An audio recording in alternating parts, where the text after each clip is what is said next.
when we were trying to get feedback for our film, we wanted to use actual media products like social media networking sites, because that gave us a massive audience of people our own age.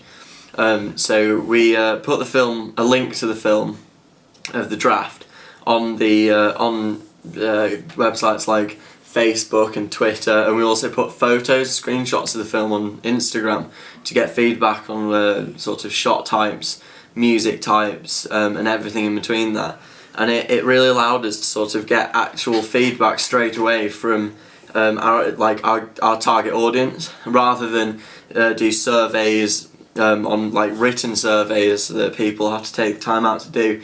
It's just instant, so they could write a comment or like it if they enjoyed it, and it gave us more of a wider feedback from more of an audience rather than just our classmates and our school.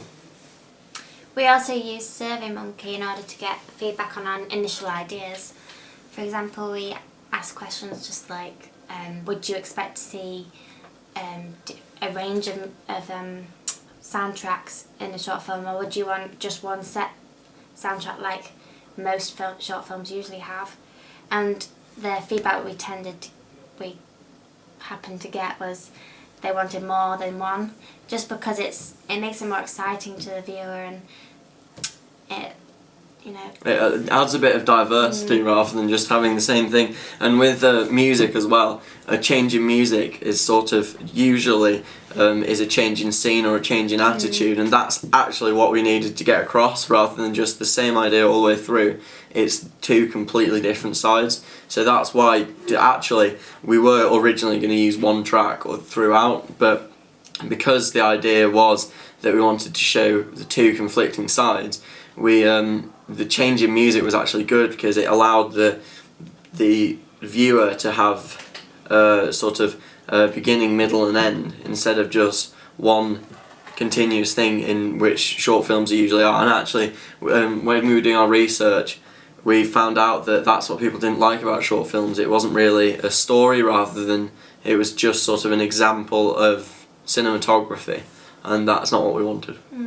We also asked questions like, would you expect to see dialogue, which we got a lot of people saying yes for that, which was quite difficult for us because we weren't initially going to include dialogue in our short film, but we did. It did in the happen to enhance the film. Yeah, really. It complemented it. It helped us get the storyline across, because it's quite a small.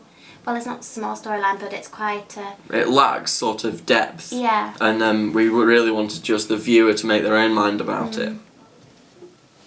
In lessons, we completed a peer review about each other's work based on the secondary tasks and the main production.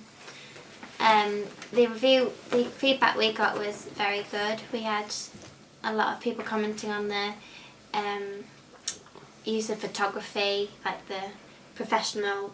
They said it looked very professional and like the real thing.